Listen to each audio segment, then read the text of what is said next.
Mister Francis जो कोयम्बतूर से हैं, उन्होंने मुझे मेरे डिप्रेशन वाले डिस्कोर्स पर कुछ लिखा है। उन्होंने कहा कि ये डिस्कोर्स उन्हें बहुत पसंद आया और जब चारों भाइयों से उन्होंने अपने आप को आज़ाद करने की कोशिश की तो उन्हें हर्ष प्रतीत हुआ।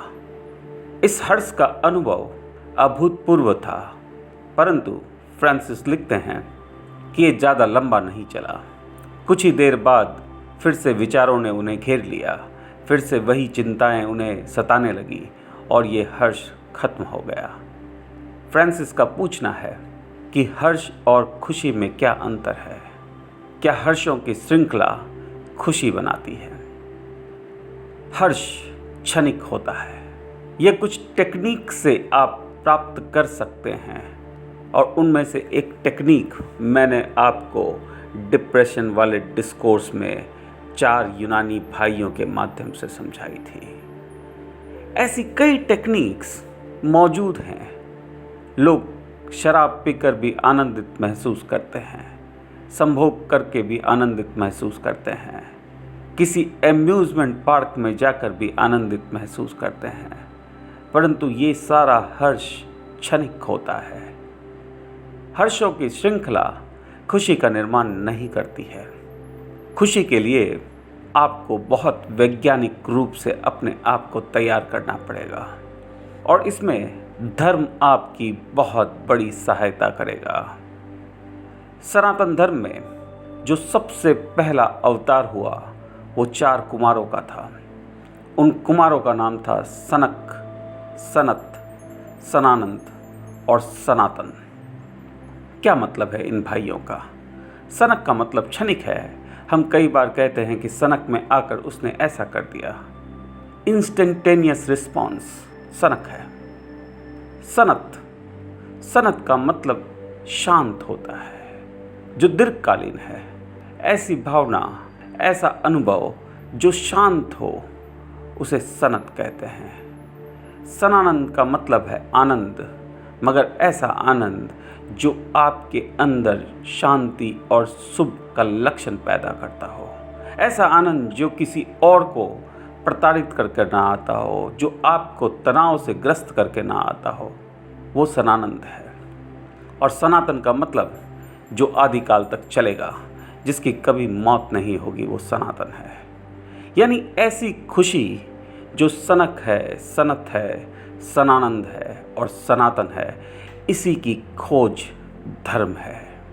खुशी एक ऐसी चीज़ है जो आप स्वयं के लिए ढूंढ रहे हैं। ये वैभव, ये प्रतिष्ठा तो आप दूसरों के लिए ढूंढ रहे थे। दूसरों की तुलना में अपने आप को जब आप खड़ा करते थे, तब आपको वैभव की लालसा होती थी, प्रतिष्ठा की लालसा होती थी, ताकत की लालसा होती थी। पर खुशी आप स्वयं के लिए ढूंढ रहे हैं। थोड़ा स्वार्थीपन लगता है, परंतु स्वार्थी होना गलत नहीं है, क्योंकि जब तक आप स्वयं खुश नहीं रहेंगे, आप खुशियाँ बांटेंगे कैसे?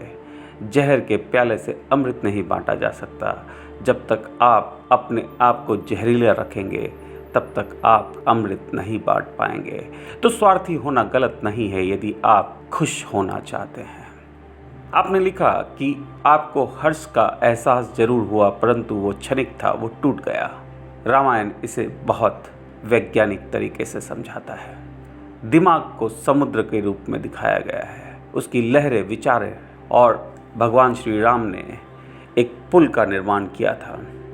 ऐसा ही पुल, ऐसी ही चैनल मूसा ने भी निर्मित की थी। ये टूट जाती है। ये पुल पहले कई दिनों तक बनता रहा, टूटता रहा, क्योंकि रावण की भेजी गई जल परियां इसे तोड़ देती थी। हनुमान उन जल परियों को ढूंढने गए और उन्हें मारा नहीं, उन्हें शांत किया। और ऐसी एक जल परी का नाम सूरसा था। ये जल परियां आपकी दबी हुई इच्छाएं हैं, दबा हुआ ग्लानि का बोध है, दबी हुई लालसाएं हैं। इन्हें आपको शांत करना होगा। जब तक ये शांत नहीं होगी न्यायोचित तरीके से, इन्हें जब तक आप शांत नहीं करेंगे, तब तक ये पुल को तोड़ती रहेगी। ये पुल आस्था का पुल है जो आपको खुशी तक ले जाने वाला है, परंतु अंदर छुपी हुई कई भावनाएं इस अनुभव को तोड़ देती है। आपका जीवन 2 भागों में बटा है। एक आप स्वयं हैं और एक आपसे अलग दुनिया है जिस पर आपका अधिकार नहीं है। इन दोनों दुनिया को स्व और परः कहते हैं। आप अपने आप में स्व हैं और स्व के राजा हैं। आप अपने स्व को संचालित कर सकते हैं परंतु परः को संचालित नहीं कर सकते हैं। आपने अपनी खुशियाँ परः के हाथ में दे रखी है। आपने अपना स्वयं का संचालन परः के हाथ में दे रखा है। तो आपके आसपास जब घटनाएं घटती है तो वो आप पर प्रभाव डालती है। आपको परः से मुक्ति लेनी होगी। आपको हर वो धागा, हर वो चेन तोड़नी होगी जो आपके हाथ पांव में बंधी है और उसका दूसरा छोर परः में किसी और के हाथ में है। आपको परः से मुक्ति पानी होगी और परः से मुक्ति पाने का सिर्फ एक उपाय है, वह है स्व को बड़ा करना। आप धर्म की तरफ वैज्ञानिक नज़रिए से देखना शुरू करें और खुशी को ढूंढने के लिए आप खुशी के चारों गुण ढूंढें। खुशी सनक, सनत, सनानंद और सनातन होनी चाहिए। भगवान श्री कृष्ण ने ऐसी ही खुशी प्राप्त की थी। वो विचलित नहीं होते थे। कुछ भी हो जाए वो अपनी बांसुरी उसी धुन में बजा सकते थे क्योंकि उन्होंने अपने आप को मुक्त कर लिया था। और कृष्ण की बालपन की कहानी उन्हीं मुक्तियों की कहानी है।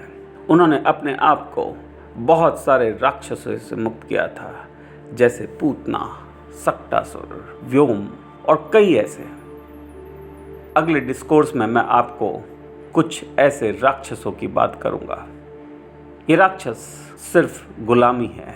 इन गुलामियों से जब आप अपने आप को आज़ाद कर लेते हैं तब आप सनातन रूप से खुश हो जाते हैं। और जब तक आप अपनी डोर परः के हाथ में देकर रखते हैं तब तक वो डोर कभी आपको खुशी देगी और कभी आपको दुख देगी।